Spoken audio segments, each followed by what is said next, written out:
welcome to another episode of Storytime with BDD. I'm your host, BDD, aka Brooklyn Dad. And today, ladies and gentlemen, I have a special treat for you as I have a co host.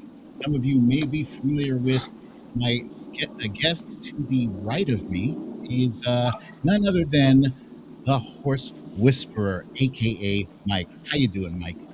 I'm good. I'm good. It's Friday. It's beautiful out. Indeed it is. And this is the second time you've been on the show and you have been outside and it's a Friday. What's That up? that is true. At least this time, I think I was like literally like underneath a highway last time, like Yeah, on you my were like way into that the city. bridge. Yeah, Yeah, outside the Holland Tunnel. That one was that was chaos. So this one's that was a little more calm. a sketchy area. I was afraid for you. Yeah. Yes, it was an adventure. Yes. Yeah, Yeah, this one's way more sedate. Other than my dog barking. I'm sorry about that. indeed. So, um, first things first, before we get into the nitty gritty of the show, I want to do a brief recap of or brief summary of some of the topics we are going to be discussing today. And that includes the Americans are expressing outrage at the political stunt that was pulled by Ron DeSantis, among others. Greg Abbott's guilty as well, but most recently it was the Martha's Vineyard stunt pulled by Ron DeSantis. There is, as always, Trump is always in the news, and we're going to touch base on how the legal system is proceeding against Trump and how close are we to seeing this picture become a reality. Also, you introduced me and much of the Twitterverse to a new singing sensation, Danielle Ponder, and her new album came out today. And I'm hope we have time to get to her. I'm going to push to make sure that we fit her in. We got to plug her stuff. But our top story today is that a sitting member of Congress assaulted an 18-year-old student. She's in college, but she is also an activist, and we're going to get her side of the story in a little bit. So, but prior to that, um, the last time you were on the show, uh, we were discussing your Friday tradition, and it's Mhm. that tell me something good. You know, you usually post a tweet on Friday, and Twitter is often like a cesspool of negativity. And so your tweet is like that shining beacon of hope. Like, you know, even if you had a crappy week, pull that one thing that can make us say, ah, yeah, that's good. And you brought me right to the edge of teardom. And let me just share a little refresher. You know, my father um, just tested free of leukemia. Mm, You mm. know, or after years and years and years of trying, you know, my partner and I are having a baby, you know, or it'll be things that are the other way around. It'll be everything has been terrible for me. You know, I lost my partner, I lost my job, my house burned down, and here's one good thing this week, right? And it's just tremendously recentering. You know, it puts you back Damn in the you, place Mike. that I matters. told you don't do this shit. Sorry. Yeah, well, it has that effect on me too. So I will tell you. And I'm like, you know, I cry at commercials. So like I posted this week, like I occasionally, I'm sure you get this more than I do. People add you onto lists, right? They create lists and they add you onto them. And many of them are, you know, normal or nice or complimentary, like people I like to follow or whatever, or categorized by like politics. And then you get the crackpots that add you onto like lunatic lists, you know, like potential pedophiles, you know, like likely murderers, you know, like they put you on weird things. Well, when I went through my list of lists that I've been put on, and there were a bunch of wacko ones. But there was also one that was called The Real Ones, and the description was men who get all emotional and cry, like Browning Nagel, who was like a quarterback briefly for the Jets in the early 1990s. I So remember. Yeah. the thing was, there was only one person on that list, and it was me. So I'm like, well, it's kind of accurate. So I'll take that. I'll be on that list. I get put on those crazy lists too, but it's more often than not, it's, they're calling me a libtard or a commie or some, one of those things. Yep. What I want to ask you, Mike, is when was the last time that you were in a physical altercation? Okay, this is very bizarre because you and I, like, before I came on the first time, you prepped me so that I knew what we were going to be doing. Like, we talked about what the topics would be. We didn't do that this time. So it's really ironic that I was actually in the middle of a fight last Saturday. I was in my local pub at 1:00 in the morning after having watched the UFC fights, and a huge fight broke out on both sides of me and literally swept out all the stools, including the one that I had just been sitting on before I jumped up. So the answer would be last Saturday. Okay. Yeah, well, totally crazy. You were kind of a bystander in that instance. I was. By the way, I'm hearing a little bit of feedback or something from your mic. You maybe check your connection. But Okay. the reason I ask, I mean, me personally, it's been I don't know, years. Like since I've been an adult, I remember when I was addicted, when I was on drugs. I got my ass kicked a few times, but it was a one-sided thing. It wasn't an actual fight. And our guest today, our special guest, was in a physical altercation herself, and this was with a member of Congress, and it was one-sided. So yeah. Crazy. Our guest today is an 18-year-old activist, and she gets her kicks from politics.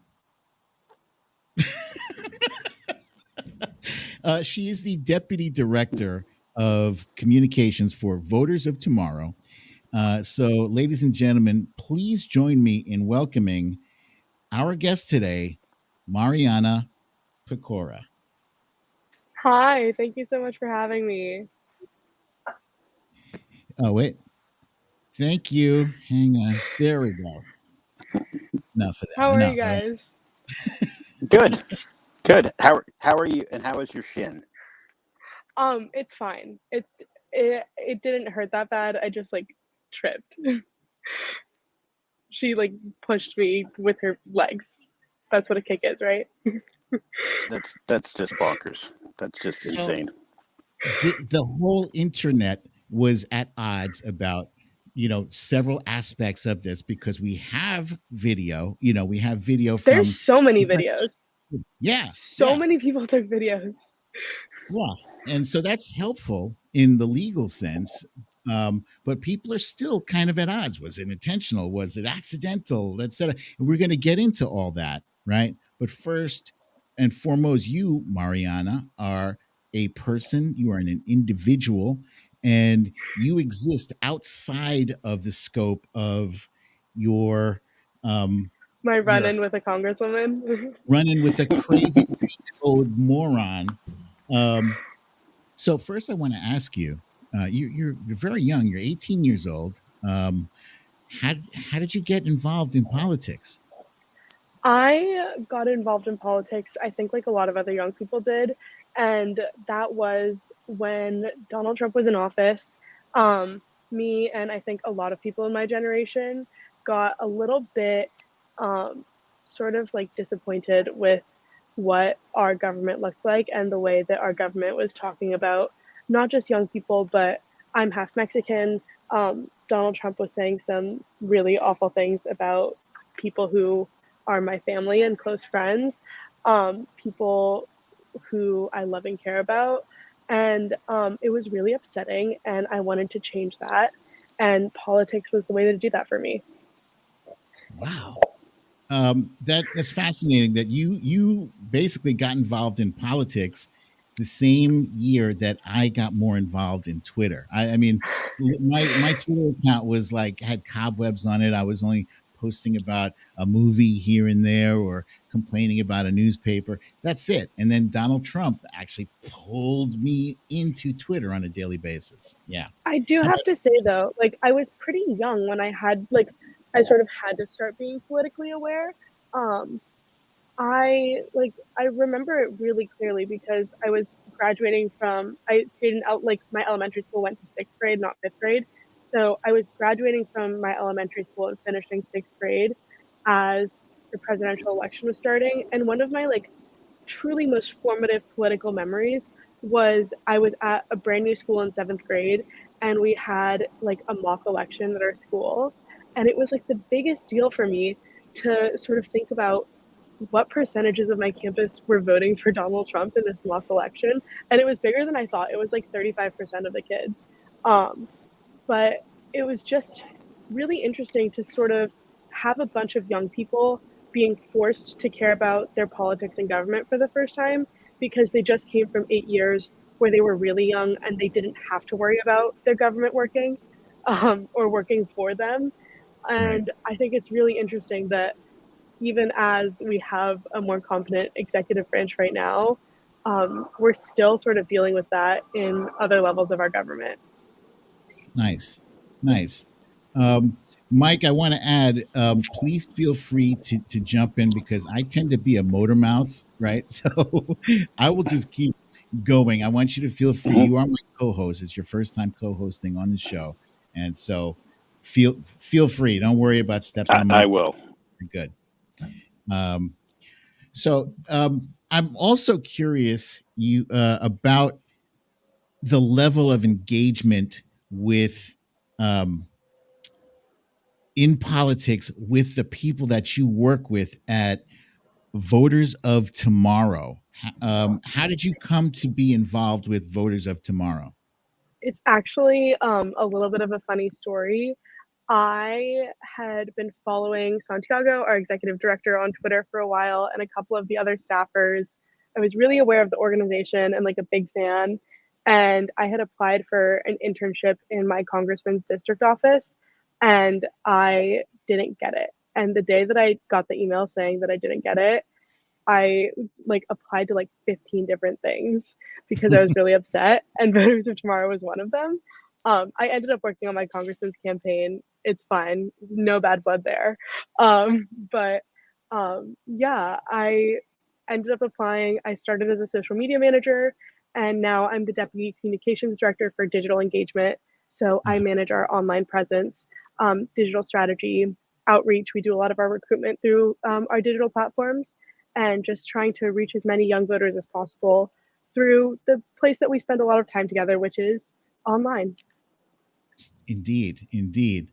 I'm extremely impressed just at the fact that you involved at such an early age. Mike, have you always been involved in politics, or is this something that kicked in as you got older?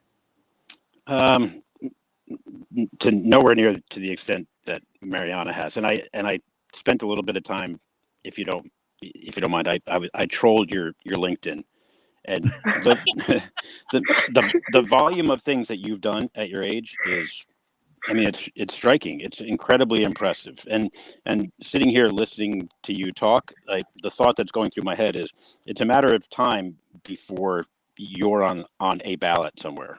In my opinion. So I think it's incredibly impressive what you've already done thus far, and especially when you compare that and contrast that to the woman who you had a run in with yesterday, who's more than twice your age and accomplished nothing other than being in a district where somebody who was wealthy and had connections could win despite not being qualified.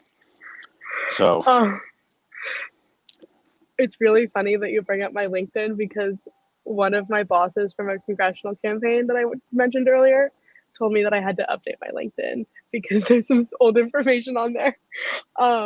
But yeah, But you've done it. You've done a lot of stuff, which you've talked about a little bit. Like, for example, you worked on a campaign with Devin. Was it Devin Nunes' opponent? No, it was Darelisa's opponent. Oh, that's right. Darelisa, I remembered as being somebody terrible from yes, California. So I was in the someone neighborhood. terrible from California, and someone terrible from California who's really great at being terrible and not making a lot of news about it. I actually, I have really strong opinions about Darelisa, and one of them is that he is almost just as bad as people like Marjorie Taylor Greene, people like Lauren Boebert, the rest of the Freedom Caucus. He is a member of the Freedom Caucus. He's just good at not getting in the news, which means that he can get away with more. And that makes him even more dangerous to me than some of the people like Marjorie Taylor Greene who ultimately kind of get held accountable for stuff like this because people love to see her name in the news. So that's a really important race. I will absolutely give a shout out to Stephen Houlihan because he's a fantastic person. I got to work with him personally on a lot of stuff on that campaign. And I really I am really hoping that he wins that race. It's a really tough district, but he's a fantastic person. Marianna, can you tell our viewers what kinds of things do you guys do and organize at Voters of Tomorrow? I would love to tell you about Voters of Tomorrow. There's so much that we're doing. Go back to the last slide for a second. I want to show you guys something. So Voters of Tomorrow, we are incredibly proud of our work. Right now, we have chapters in 25 states across the country, including over 50 local chapters within those states. So we have essentially like the main state chapter and then school chapters at high schools and colleges that sort of run underneath that. Yes, please go to votersoftomorrow.org. On our website, we have all of our endorsements, and I'll tell you a little bit about those in a second. We have resources for you to go and figure out your voting information. Right there where it says go vote at the top, you can check your registration, you can register if you're not registered already, and you can request an absentee ballot if you need one, which is particularly important for people like me who are college students and don't live in the place that they vote. The other thing about Voters of Tomorrow that's really, really incredible is that we have picked 20 House districts, 5 gubernatorial elections, and 6 Senate races in swing states across the country this year to put our mobilization efforts into. And our mobilization team and our organizing team are insane. They're fantastic. And we are doing work in these specific 20 swing districts because the margin that these districts were decided by in the last election is smaller than the margin of new voters that have come of age since then, meaning that Gen Z alone has the power to decide who wins those races and therefore decide the swing of the House and the Senate and who runs states and the governor's offices in all of these districts across the country. And we are trying to do everything in our power to turn out as many young pro-democracy voters to vote in those elections because they're going to be the deciding factor this year. I'm floored.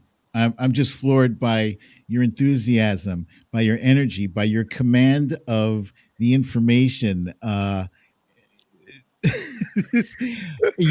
work in communications. This is my job. So how can we old heads, as my son, my almost 15-year-old calls us, how can we help you? Oh, there's so many ways that you can help us. The first way you can help us is you can give us money. We would love a donation. There's information on the website on how to donate. A lot of this work is really expensive. Like, we're doing a lot of direct voter contact in the states that I was talking about. So every state that I was talking about, we're doing text banking programs, we're doing phone banking programs, and we are talking to voters directly. We're saying, hey, you're a young person in this district. Your vote really, really matters. It's going to be a deciding factor in this election, and we need you to get out there and vote.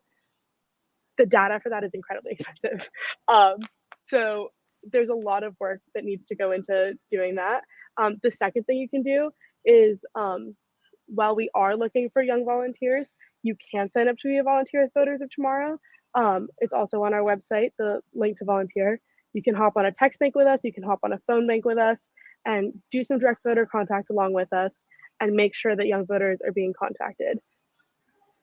How many events do you have planned for the midterms between now and November 8th? I mean, like for volunteers, we have, I believe the text banks are twice weekly, the phone banks are once weekly, and we're hitting every single one of those states, and we're working on partnerships with a couple of campaigns that are coming up. So lots of stuff happening. We're also doing on the ground organizing with our chapters. That's the amazing thing about our chapters. That are, yeah, there's our New York chapter. I love them so much. And all the way on the left in the photo on the left, that's Sonia. They're my social media manager, part of the national team. I love them. But this was Labor Day, right? Yes, this was on Labor Day. They were out there fighting for Amazon workers to have a union with all of the amazing labor organizers that have been making big news across the country. So we're very proud of our New York chapter, but every single one of our chapters is doing on the ground organizing in their schools, with their friends. The amazing thing about young people is that we have pretty expansive networks because of the internet, because we were raised on social media. Everyone's got a mutual friend with someone that's not registered to vote. So we're really working on making voting something personal, making this something that you're not just getting sort of preached to by the choir, like you should vote. No, it's your friend coming to you and saying, hey, listen, this is important. And that's the way that we know is the most effective. Young voters specifically don't want to be told what to do by old people. Like, I'm so sorry. Your son does not want you to tell him to vote. He doesn't want me to tell him anything, which he reminds me of every day. But like, if your son's best friend said, hey, listen, I think you should vote in this election, it's really important, he might take it a little bit more seriously. And we're really taking that into consideration. Young people don't want to be pandered to. They don't want to be talked down to. They want to be taken seriously. And that's part of what we're doing as a whole. Our goal at Voters of Tomorrow is to educate, to engage, and to represent young voters at all levels of government. So we're doing this insane mobilization program, this insane voter turnout. We're doing voter registration drives across the country, specifically this next week, which is High School Voter Registration Week. And September 20th is National Voter Registration Day. Lots on the line for that. Plenty more to come. But like our Georgia chapter, they were doing this thing called dorm storming, which is where you register young voters to vote while they're moving into their dorms, so that come November, they have their registration put in time. The Secretary of State gets to clear that up. It's early enough that like it counts, but then they get to vote in November. So we're really just trying to help young people figure out all the things that they need to figure out so that they can get to the polls in November. I got a crazy question for you. Are there any Republicans in your group, in the Voters of Tomorrow? We're a nonpartisan organization. We draw the line at being pro-democracy. So that's our platform. We are a pro-democracy organization. And the way that we decide our policy platform beyond that is through research and testing of young voters. We do our own polling, which we think is kind of special, with the help of the Generation Lab. And so we partner with them to poll 3 categories of young voters: college students, which includes non-traditional college students. So sometimes there's a little bit of an age change in there, 18 to 24-year-olds and 18 to 29-year-olds. And with that data, we essentially figure out what has a 65% approval rating and up within Gen Z, and that becomes part of our policy platform. And that's what we like to refer to as the Gen Z agenda. So we're not just picking policies and platforms that we like as an organization and saying we're going to run with this. We're listening to our entire generation. We're getting out there, we're talking to them, and we're saying, okay, this is what you want, this is what we're going to fight for. So our generation is incredibly progressive. There's a lot of stuff that we want that one party doesn't. There is the line that we've been saying a lot this week is, when you're a pro-democracy organization and there's one party acting the way they are, there's not a lot of parties left to work with. Okay. But we are unyieldingly pro-democracy. There we go. So I guess what I want to move on to is, how do you recall the incident unfolding? So the reason that Voters of Tomorrow is here in DC is because this week we met with over 50 members of Congress to discuss our Gen Z agenda. We were here advocating for a set of bills that we want to pass through Congress to help represent young voters and to get our ideas represented in Congress because we don't have enough youth representation here. So we came to DC and we said, let's meet with all these members of Congress, Republicans and Democrats, and we talked to them about our policy platform and what we want to see passed. We were leaving our last meeting of the day and we were walking by the Capitol and we saw that the Freedom Caucus was having a press conference and we stuck around for a second to watch it. And as they were leaving, we didn't get to have a meeting with Marjorie Taylor Greene's office. And so as we were leaving, I and a couple of other Voters of Tomorrow members decided to walk over and ask her a couple of questions. I was asking her specifically about the Second Amendment and why she didn't support gun violence prevention legislation. And she said, I do support gun violence prevention legislation. And I said, no, you don't. And she said, I support the Second Amendment, which prevents gun violence. And I said, how does the Second Amendment prevent gun violence? We were walking in a pretty big group. I was trying to stay on the sidewalk and I kind of took a couple steps like forward and I ended up sort of in front of her and then she started kicking me. I actually have a video clip. Hang on a second. I hate so many videos. I hate to like traumatize you again. I promise no, you it's fine. I've watched it so many times at this point. I'm going to share this with our audience. Here it is right here. The Second Amendment, how does the Second Amendment prevent gun violence? You're the one that believes that you need insurrection. Step out of the way. You're blocking a member of Congress. Yeah, so I saw I only saw it from another angle, and it looked more benign from another angle. Like it looked like she was clearly kicking towards you, but it didn't look so seventh grade.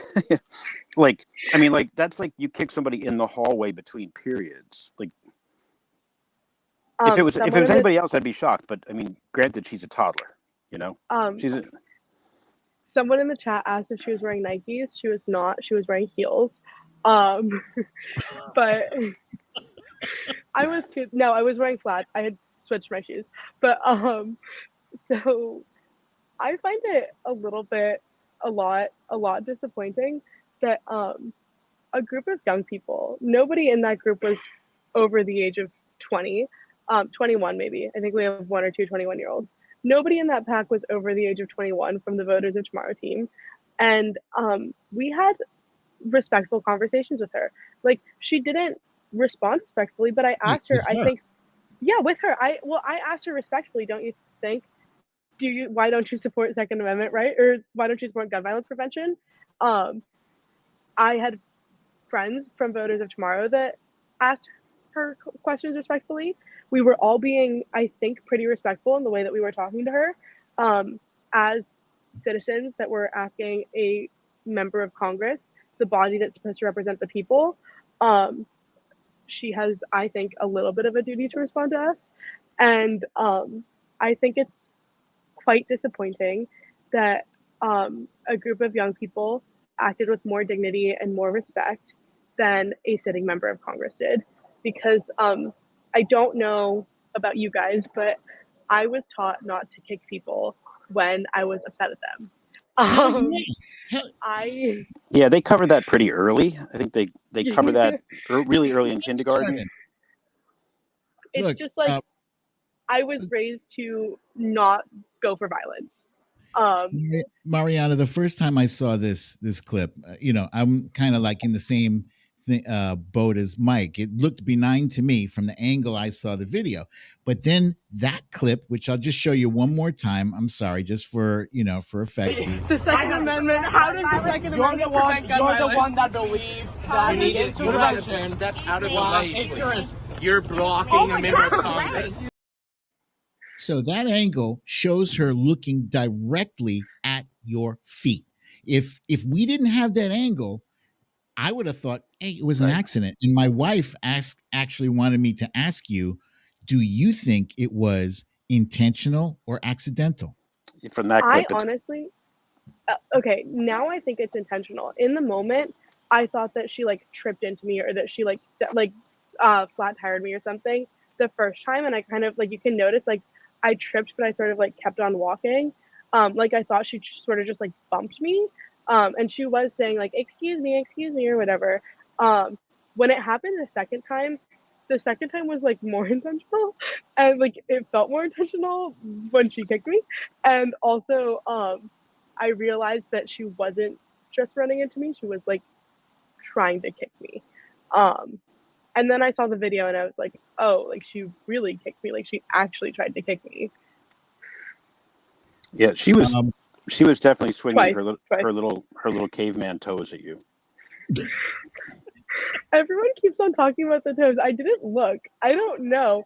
I mean, if she had full size human toes, you could have been injured. I was focused on if she had grown up toes. I was focused. I'm the digital director for the organization. I was focused on getting a good angle on the video, and I was focused on asking the questions. I could, as somebody, I am an amateur photographer and I've been shooting concerts lately. I entirely get what you mean. Like your head is totally in the space of like, I just have to get it in frame. I got to make sure that if this is usable, I'm not cutting off half of somebody's head while they're talking. I totally get that. And the hilarious part, the absolutely hilarious part, is that my video is the only one that you can't tell at all. Like it's the worst one of them all. Like it's not on the internet. Like all the ones that are up there are the ones that other VOT staffers took, and the one that her staffer took. Wow. Well, that's because you're not used to being the subject. I'm not. It's been a wild 24 hours for me because I work in communications. I'm used to sort of like promoting other people, promoting other things. And so it's been a little bit interesting to be the principal for once. So have there been any responses or comments or any people who have seen it and reacted to it that you've been like, holy cow, that person is talking about what happened with me? My mom texted me and she was like, you're on The View. And I was today for Voters of Tomorrow, we had a meeting at the White House in the executive office building, not in the White House proper, with the Office of Public Affairs or Public Engagement, I'm sorry.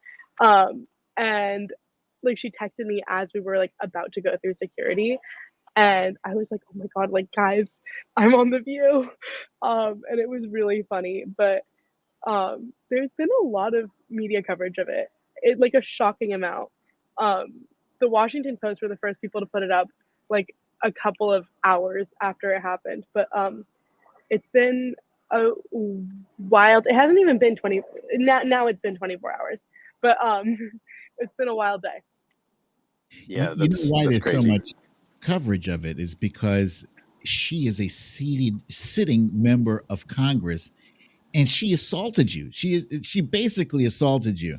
Are you planning to press charges against her? Everybody wants to know. Are you pressing? Everybody does want to know. We as an organization, Voters of Tomorrow, are having conversations with our lawyers, and we're keeping our options open. But there has not been a plan to press charges yet. But we're keeping our options open, and we are having conversations with lawyers. I don't know what the most productive thing to do in this situation is, but genuinely, I thought that it was gonna like get a couple thousand views on Twitter and like a couple thousand hits and be blown over by the morning. And I thought that I was gonna come on this show at 5:30 tonight and nobody was gonna care about it anymore. But it seems to not be stopping. Well, yeah, it's for a few reasons. It just so happens that she is the least popular member of Congress and the most antagonistic one. And also, we are, I think we're all equally offended. Like if it was me, I don't know if somebody intentionally kicked me, if I could control the urge to swing around with my hand out. I don't know if I could do that. So my hat is off to you, for displaying this very casual kind of I dig you were trying to keep your balance and keep the shot going, but good on you, as they say in New Zealand. Yeah. I also I'm not gonna go and hit her. I don't want that to be the story either. I'm so sorry, but um, it it's disappointing enough to have a member of Congress come at you and kick you and be so rude and disrespectful. I was more in shock than anything else. I wasn't thinking about going after her in any way, but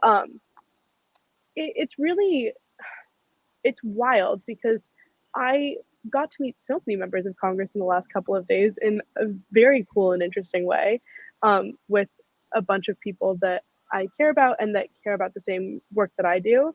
And 5 minutes after this happened, we had the opportunity to meet Majority Leader Steny Hoyer, and Nice. he was the nicest person I have ever met. He was so sweet. He took time to take a picture with all of us. He wanted us all to introduce ourselves individually. He cared about the work that we were doing. We had had a meeting with his office before, but it was with his staff and not with him. And when he heard that, he was incredibly attentive. He wanted to hear about what we talked about. And to see the difference between one member of Congress and another is just incredibly it really shows the difference between the people who care about their constituents, the people that care about the citizens of our country, and the people that care about themselves. Indeed. Have any other members of Congress reached out to you with advice, about how you should proceed? I was supposed to be at some meetings on the Hill this morning, and I ended up staying behind because I was dealing with a couple of things. But apparently, according to my colleagues, every staffer that they met with on the Hill today mentioned it. So it seems that it's made its way through Capitol Hill Twitter, but I haven't heard from anyone specifically. Oh, Interesting. but my congressman's campaign office has heard about it, and my friends on the team there have made it very clear that the Washington Post article is getting put on the wall, which is hilarious to me. I love them so much. Mike, what do you think Marianna should do if it was you? Yeah, I'll take advice. I think you're already doing it. I mean, I think this particular idiot's wrongdoing has brought a lot of attention to you and your organization, and you can leverage that for good things, and you already are. And so I would ride this one for as long as you could. I'd have T-shirts made up, but I'd wear them everywhere until nobody cared anymore. It was like recently kicked by a member of Congress, or ask me about when I was kicked by somebody in Congress. You can't buy this kind of attention, and you're doing great work, and the story is important and should be told. And now you have an opportunity to tell it. So take every press opportunity you can. Listen, I think that the story of me getting kicked is important, but the even more important story is genuinely all the incredible work that Voters of Tomorrow is doing.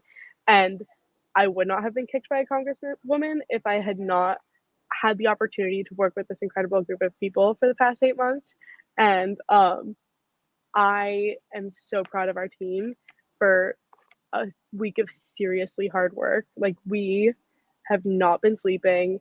There has been a lot of hard work that has gone into all of these meetings, and it is just incredible to see a group of young people sitting at a table over and over and over again, sometimes with young staffers, sometimes with older ones, talking to people in congressional offices and saying, hey, this is what Gen Z wants.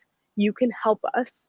If you want to keep getting our votes, if you want to represent the biggest new block of voters, this is what you need to do.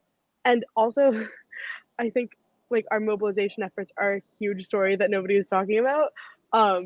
We're going to be contacting so many voters across the country, and it makes me very, very excited. And if I want to use this to push anything, it's that, because getting kicked by a congresswoman is not going to turn out that many young voters. Getting kicked by a congresswoman is going to bring attention. It's going to be in the news for maybe a week, maybe. News cycles go fast around here. but our democracy is at stake forever, and our democracy is going to matter forever, and our generation is going to have to live with whatever our country looks like in the next 2 years forever. So we're going to keep on fighting and doing the best that we can to turn out young voters, to turn them out for pro-democracy candidates, and to keep on fighting for what Gen Z wants and deserves. Do you have, excuse me, do you have numbers on voter registration in terms of how many new people your organization is helping to get registered? Not at the top of my head right now, but I can tell you the number is going to be a lot bigger in a couple of days. And so I will let you guys like stay in touch, keep on checking Voters of Tomorrow out, stay updated, follow us on all the socials, which is my favorite thing to say, at Voters Tomorrow on Instagram and Twitter, and TikTok as well, Facebook too, and stay updated with the organization. We've got big stuff coming. Mike? I wouldn't. I can't add value to that. I have another, excuse me, another question for you. Yeah, absolutely. What is the biggest issue that Gen Zers are concerned about going into the midterms? What do they care about? I know what we care about. I want to know what they care about. It's 3 issues, and they're incredibly intersectional, and they're the 3 issues that we've been advocating the most for this week in Congress. It's democracy and voting rights, it's gun violence prevention, and it's LGBTQ rights and education rights. So we don't want books banned in our schools. We don't want our LGBTQ plus friends being bullied in schools or by their government. We don't want to get shot in schools, and we want to keep on being able to vote. We don't want to get shot in general either. It's not just schools. Gun violence goes further than that. So the abortion rights doesn't even figure. No, it does. It definitely does. But as the hot button issue. You know, I think it's definitely up there as well. I missed it, but it's definitely there. I've just been focused on those 3 for the past week. But young voters are definitely turning out after the overturning of Roe v. Wade.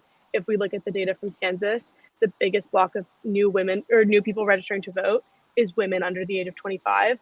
And that's insane. That is historically and presently, according to the data and polling that we have, an incredibly pro-choice voting bloc. And if young voters, and particularly young women voters, are turning out in the numbers that they've turned out in Kansas for the rest of the election cycle, then I am hoping that we're going to have a pretty pro-democracy House and Senate coming up. All right, that is a very positive outlook, and I hope it comes to fruition. I want to turn the page a little bit to the incident that just arose, and this ties in with another issue that is pretty big. I don't know if it's that big with Gen Zers, but immigration has been something that has kind of confounded the biggest minds in our government, in our country. And maybe it's not that it's confounding people. It's just that, they don't want to deal with it. They just want to continue to kick the can down the road and make a villain out of some people and a hero out of other people. But this particular incident, Ron DeSantis from Florida is looking to make himself into a hero, but he's a villain to me and many other people who call him Death Santis or D-Satan or whatever. He spent $12 million of Florida taxpayer funds to send 50 migrants from, actually, it wasn't even from Florida, it was from Texas, sent them to Martha's Vineyard. They promised them that there was going to be jobs and housing and all this kind of, filled their heads with a bunch of nonsense.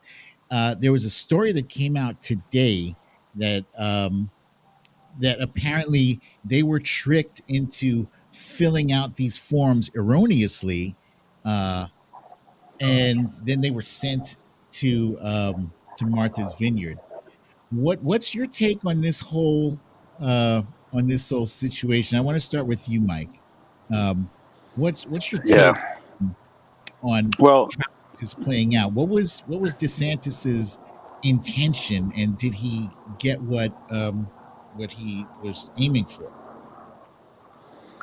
well, I think that remains to be seen whether he will get the outcome that he was looking for. I think in the short term, he got what he thought he was looking for, which was he got a lot of applause from the right. And he got what on its face seemed like outrage on the left about the immigrants themselves, when that's not what has arisen on the left. What the left, quite rationally, like good human beings, is outraged at how those immigrants were treated, not that those immigrants entered a liberal community. I mean, because first of all, it's absurd to think that the Northeast and liberal enclaves don't have immigration. 40% of people who live in New York City are first-generation immigrants. Yep. So the concept that that immigrants don't arrive here, and the only way an immigrant comes into the United States is by crossing the border into Texas, is asinine, right? Yes. But we're not talking about intelligent people. So Mhm.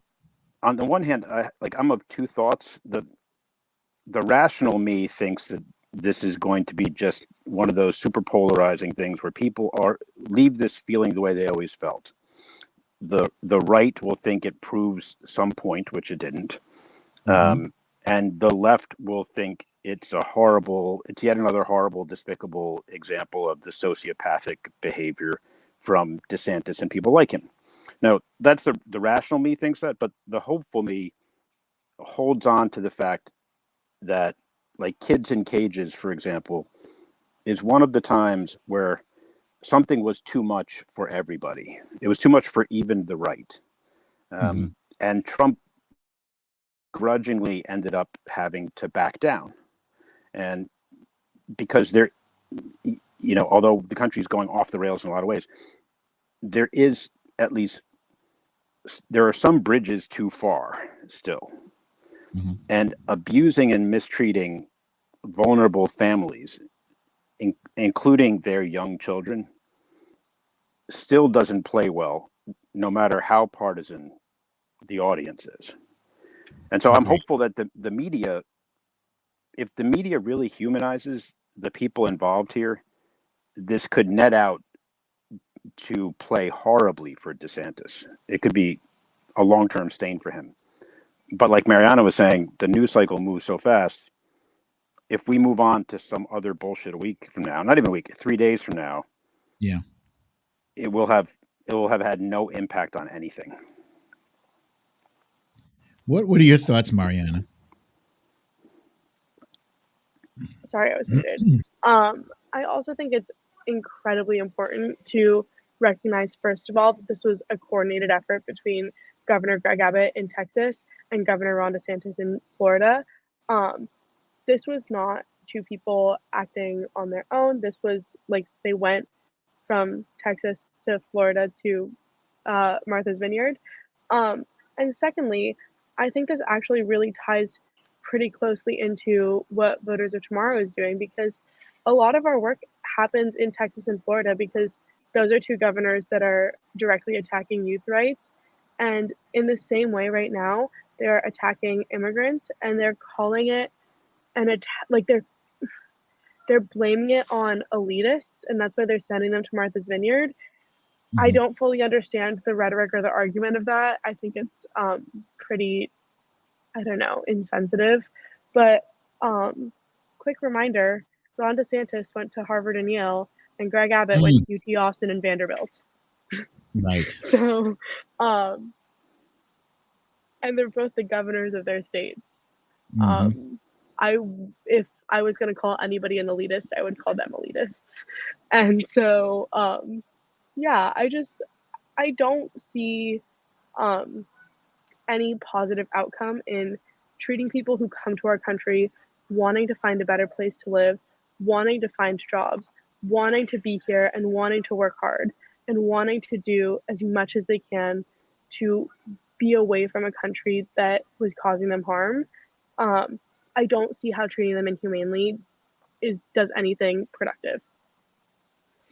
Here's what bugs me about this whole situation. Okay, the folks that are coming here, they're coming. It takes a lot to It takes uproot a your lot. life, right? To leave everything that you've known, the life that you've known, the country, the city that you've known, and go to another country. And the shit that they have to go through to get from there to here is arduous. They risk being raped, being killed, being abused, having their children stolen from them. Like, there's so many risks. So by the time they get here, excuse me, by the time they get here, they've already gone through some brutal shit, and only to be hornswoggled and involved in some kind of crazy shell game where we're going to send you to another state to own the libs. It's ridiculous, and then you hear the pundits talking about secure the border. This irritates the fuck out of me, because what do you mean by secure the border? First of all, do you mean you want zero people entering? Because most of the people who come in are coming in, they are seeking asylum, which last time I checked was legal. Okay, so secure the border. What the hell does that mean? The majority of people, the majority of undocumented immigrants are white Europeans who have overstayed their visa, and that's what they're here. But they don't care about the white immigrants. Okay, let's be honest. They care about the brown skinned people coming from south of the border. They don't want them here because there's this whole bullshit that Tucker Carlson is pushing about replacement theory that's gotten them all up in their feelings, and they're afraid that more immigrants are going to come in and replace us, and they're going to all vote Democrat and my vote's not going to matter. That kind of shit. And if you honestly cared about the border, you would fix the immigration problem. You would sit down and have an honest discussion about what needs to happen, what things need to happen, what line needs to be put in place, what people need to be fast-tracked, all that stuff. Figure that shit out. You have enough smart people who can do it. Stop using this as a boogeyman example, a boogeyman thing to attack the other party with, and fix it. That's my problem. God damn it. I don't know how you follow that up, because yeah. How do you really feel, though? Give it to us straight. Here's what I want to know. All right. Marianna, so far in the short period of time that I've known you, I'm extremely impressed by your intellect and by your vision and your energy and your love of America. You're not doing you're 18 years old. 18-year-olds are not doing this shit that you are doing. And I applaud you. I am grateful for you. I want to know your perspective, right? A fresh perspective. How would you fix it? How would you fix, if you could fix immigration? What are people missing? What are they not doing that they should be doing? There's a reason I work in communications and not in policy. But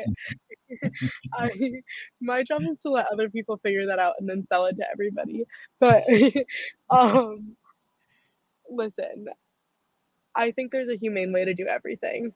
I think that the most important thing that we have to do is center humanity, center human rights, center people that need help. And if we can help them, we should try to help them. That's my opinion on most things.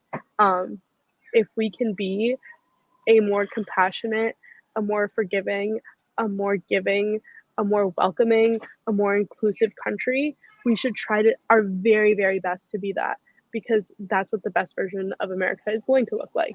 And it's going to take a lot of hard work, and it's going to take some messy political fights along the way. But I think that a next generation of young people is fighting for the America that they want to see. And I think that that is the America that we want to see. I actually know that that's the America that we want to see. I have so many friends that have made it incredibly clear to me and proved to me, even my friends that are apolitical, care about the issues that I care about in a different way. Like, they might not know what the Senate bill is that's getting passed for the Respect for Marriage Act. They might not care about that, but they care about their LGBTQ plus friends, and they want them to have rights. So Gen Z is fighting for a better, safer, more inclusive, more compassionate America. That's what I can tell you. I love it. I love it. Mike, how is this issue going to be fixed in our lifetime? Are we going to live to see positive progress made on immigration? Serious, like. I mean, I hope so. I hope so. I mean, I think everything that Marianna is saying, and you personally, Marianna, is that logically we should eventually age out of this problem, right? Younger people, first of all, they grew up in a different world than we did, and that's in and of itself is resolving a lot of the issues. Like, if I look at my son and his life experiences, just from the connectivity of being digital and online, he is so much more worldly than even, than my own relatives who I spent a lot of time growing up, who lived in rural New Hampshire. And like, literally my relatives who live in New Hampshire, until they were in their 20s, I'm not sure they had ever been in a room with a person who wasn't white. I wasn't sure that they had, into their 30s, that they had ever sat down at a table and had a meal with somebody who wasn't white. So the experiences of like our generation are totally different. Even like travel cures an awful lot of biases and prejudices. And with digital connectivity, it's a form of travel, in my opinion. So not going on a whole thing about digital, but no matter where you live, you are connected to people who aren't like you now. And if you think about the people who are the most racist and insular in this country, they happen to ironically be the people who live in the places that are the least diverse, where it's the least relevant. And so given enough time, the problem is going to die off one by one.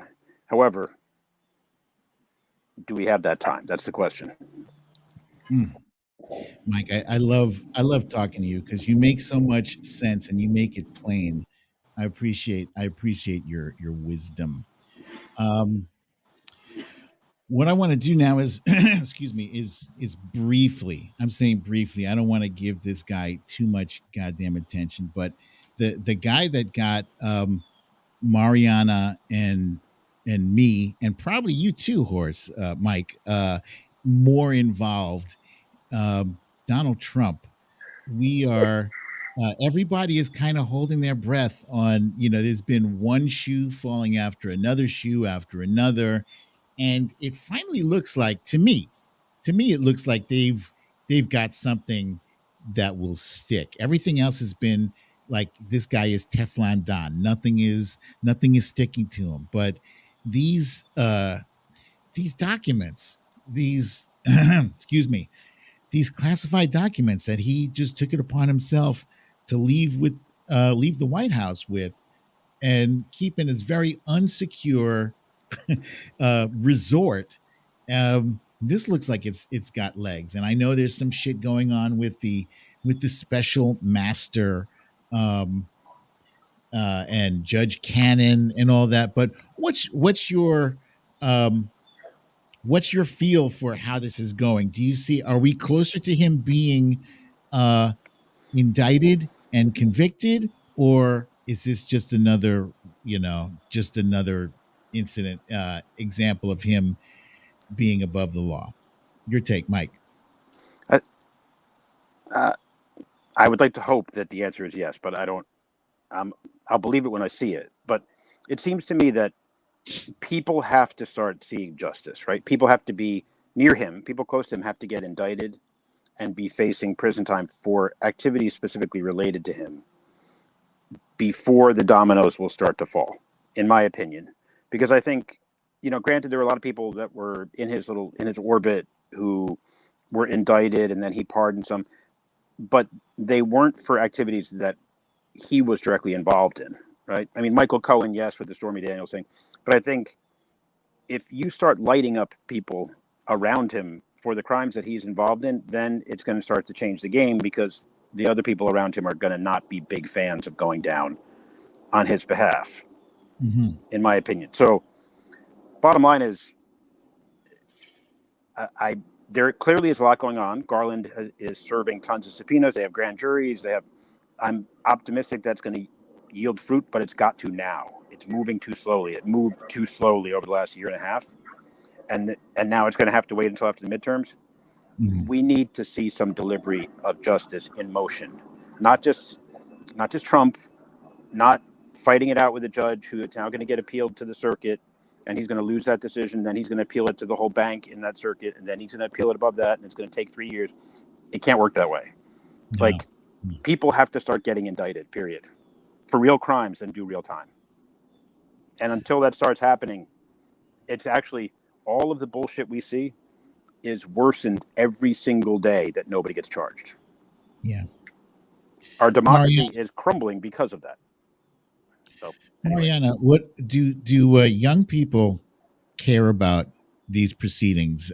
Does it give them less faith in the system if they see, if they see Donald Trump, for instance, getting away with the whole slew of crimes and not being held accountable? Does it turn them off from the whole political process? Give me your opinion. Yeah, while Mike was talking, I took a look at our Voters of Tomorrow numbers on this, because we did poll on this recently. 61% of young voters think that Donald Trump should be in prison. So that's what? Yep, 61%. Interesting. So, and I'm sure that should these hearings be like more showing than they have been thus far, that number would go up even higher. That was also before all the FBI documents came out and stuff like that. Before they found all of his top secret documents in Mar-a-Lago. So I'm sure the number has gone up since we did that poll as well. But this is something that young people do care about. And I also think that we have a little bit of a running joke in the Voters of Tomorrow team, that there's something in this investigation that like is chaotic with us, because Donald Trump arrived in Washington, D.C. the same day that we did for our advocacy week. And we have yet to see him, but we just think it's really funny that he's in town the same time that we are. And when we were in Philadelphia last month for the Leaders of Tomorrow Summit that we held, the day that we arrived in Philadelphia was the day that all the documents got released. So we had like two really big events happening at the same time as two really big news stories were happening. And it's just been a very fun time to be doing digital. Lots of memes about FBI documents in our hotel rooms. That is crazy. Okay, so I promised that we would get to this next subject here. This is Danielle Ponder, and I first heard her music. What was it, about a week ago, Mike? Was it? Yeah, I think so. About a week. Mike posted a video of this woman singing a version of the song. It's a song by Radiohead. It's called Creep. Most people know it because I'm a creep. I'm a weirdo. And I'm not going to assault your ears any further. Instead, what I'm going to do is play a brief clip of her banging it out here. And this is what sent chills down my spine. Here it is.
Good Lord. Oh my God.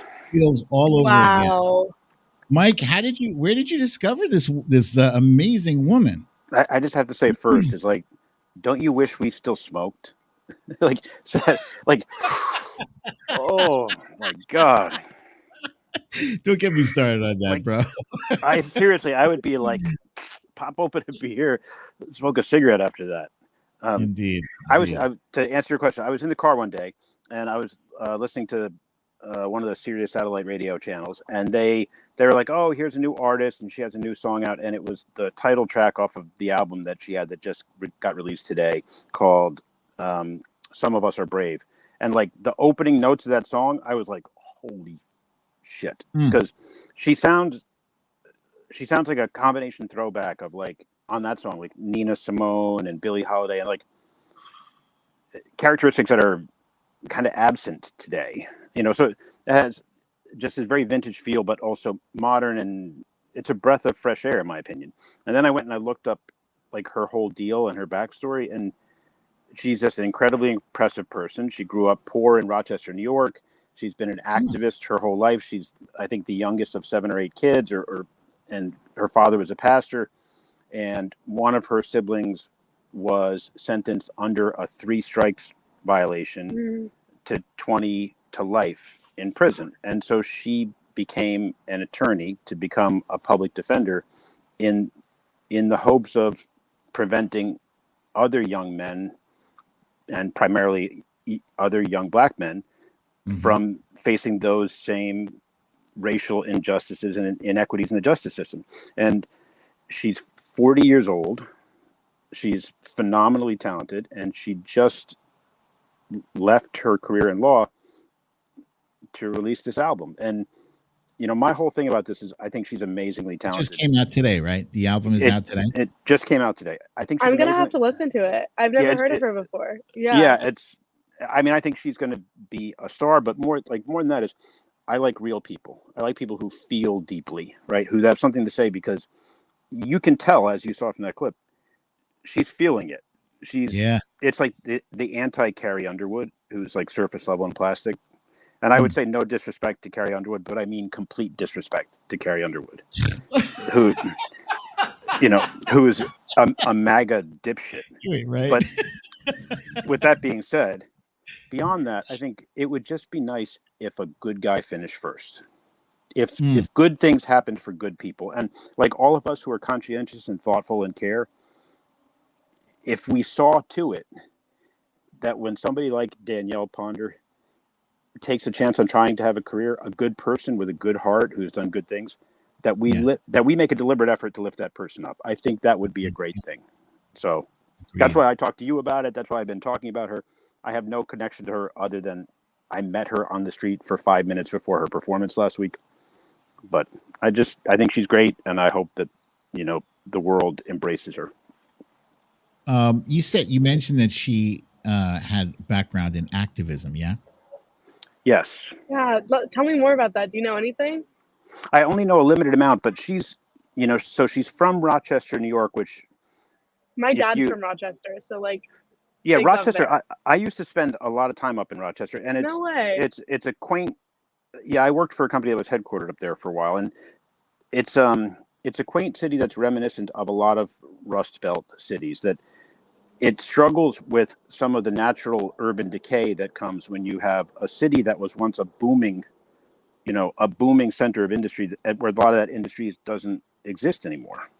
In Rochester's case, a lot of it was Kodak, but we don't buy film anymore, and so you have starting these cities, to again. Young people love film. Yeah, I know, it's becoming. We want something retro. more It's analog, really cool, because we spend too much time on our phones. which is cool. I love that. My daughter has a mini Polaroid camera. Yeah, there are tons of them now. They're cool. Yeah. So but so the city has issues. Like, a lot of the city is sort of blighted, and there's a lot of poverty, and yet it also has like a strong culture of its own. It has an arts community. It's an interesting place. So she has been, to answer your question, from what I understand, she's been very active in primarily around issues of inequities in the justice system and fighting for racial justice. And unfortunately, names don't fit on a T-shirt anymore. Right. So, Yeah. but anytime there's been a new name to add to the shirt, she's been active in activating the community and being a very prominent voice and speaker within Rochester, attempting to fight for better. So the last time I was in Rochester, I was probably like 5 or 6 years old, because my grandma moved away. But I remember loving it so much as a city when I was little, because I grew up in Southern California. So when we went for Christmas, I would get to see snow. And I remember being such a big fan of like the museum culture there. They have the Strong Museum for Children, which is fantastic. And I would go to the Kodak Museum with my parents a lot. And I have a lot of love for Rochester, and I have to go back sometime soon. I'm thinking I got to do the same thing. Yeah. Yeah. All right, you guys. I have one more segment that we're gonna do, and typically it's only one guest on the show, but this is the guessing game, and this guessing game. This is all Marianna. I'm gonna abstain from this. Okay. No. Okay. No, this is both of you. So this is called Who the Faheezy, right? Who the Faheezy. And what it is I'm going to show a picture, a photograph of a politician, but when they were young, right? And you guys have to guess who it is, right? So when I show the picture, first person who raises their hand gets to guess who it is, right? Okay. So are you guys ready for this? Yeah. Here's the first one.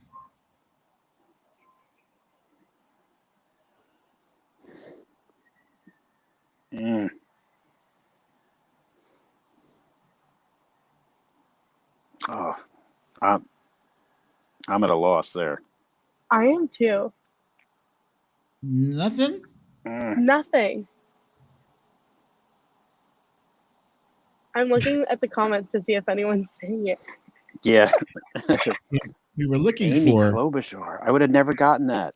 Okay, that was my, I was thinking it maybe, but I really didn't think so. Yeah, I mean, I could see in the mouth, but yeah. No cheating, Marianne. No looking at the comments. Listen, work smarter, not harder. Because they do like to guess, and they're often very quick. Okay. All right. Okay. Here's the next one. Are you ready? Yeah. Here we go. I'm definitely recognizing the face. I'm trying to get a name to go with it. This is so hard. Yeah, I'm terrible at this. Yeah, I'm of no use here. Neither am I. Maybe it's because I'm not used to looking at like that kind of yearbook photo. Like ours are digital we were now. looking for this individual. No way. You know who that is, Marianna? I'm glad I didn't know that one. That is Bill O'Reilly. He's the former talking head from Fox News, who's been banished after a 38 million. Rightfully so. Yeah. I can't say that I ever was a fan of his show because I was quite young, but never. And I also wasn't a Fox News viewer ever. Sometimes I watch for funsies, like the Voters of Tomorrow team. If we're up late enough, we love to watch Gutfeld together and just make fun of it. Yeah. Well, at least somebody's laughing watching that show because it's like the least unfunny comedy. Yeah. Okay. We just on the work trips hang out together. Everyone's watching Gutfeld. Very fun. You have to be in a group though. Watching Gutfeld alone doesn't work. That's sad. Watching Gutfeld alone. Here's the next one.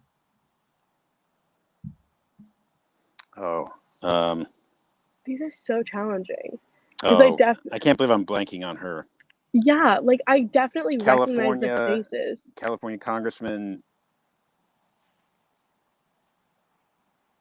I recognize the faces. I get, like, I know who it is, but it's so hard to place a name on it. Yeah. Whatever that condition is where you don't remember names, I have that. I remember names. I'm just having trouble putting them on faces. We were looking for No way. Elizabeth No Warren? way. Oh, I was totally confused. I was thought totally off. Yeah, I was thinking of somebody totally different. I was thinking of the congresswoman whose name I still can't remember, who was shot visiting the Jonestown. No. Unfortunately, in California, you said? I believe she's California, and I can't believe I'm blanking. She was shot outside Jim Jones' compound. Like when Jim Jones and they had the mass suicide / murder, and she was left on the tarmac, and for like 12 hours. And I know who it is. I can't give you the name. All right. Well, anyway, it was wrong, but that's what I was thinking of. We're going to continue with this until I get to ring the cowbell. Oh God, we're going to be here all night. We're going to be here for a while. Oh my! That's Swalwell, isn't it? No way. That's Eric Swalwell. I think so. Is that Swalwell? That's so funny. That's so funny. Oh my God. There you go. There you go. I redeemed myself. Yeah, you win, Mike. That one's fully you. Okay, one more. I have faith in you guys. I know you can do it. You can do it. Is it an easy one? Just do it. Okay. That's all you, Marianna. I have no clue. I've never seen any of these photos before. I feel like I've seen a lot of photos of young politicians, and I've never seen these. You found good ones. Look at the face. Is it Hillary Clinton? What's that? Is it Hillary Clinton? Yeah? Oh my God. Do you know what's really funny? Well done, you guys. Well done. You have both redeemed yourselves. Thank you. So congratulations. There you go. We got 2 out of 4 or 5. That's impressive. We did well. Don't invite us to trivia night. I'm actually fantastic at fact trivia. Just don't invite me to like photo trivia. Like I'll give you random facts all day long, but like no, not that. My favorite guessing games are actually usually the audio, the songs. Oh, like the first second of the song ones. Yeah. I'm fantastic at those when it's Taylor Swift. I can't help you there, but Mike and Marianna, I want to thank you both for joining me on another really interesting episode of Storytime with BDD. I'm your host, BDD, aka Brooklyn Dad. Folks, I want you to just hang on for a minute while I say farewell to the viewers here. Don't go anywhere. I'll join you on the other side of this. Folks, thank you for joining us for another wonderful episode. And thank you again, Marianna and Mike, for being on the show. If you have not yet gotten your shot, what are you waiting for? Go ahead and get your shot. Also, please wear a mask. COVID is not over. And last but not least, keep your distance 6 feet or better. And until next time, I love you guys very much. Peace.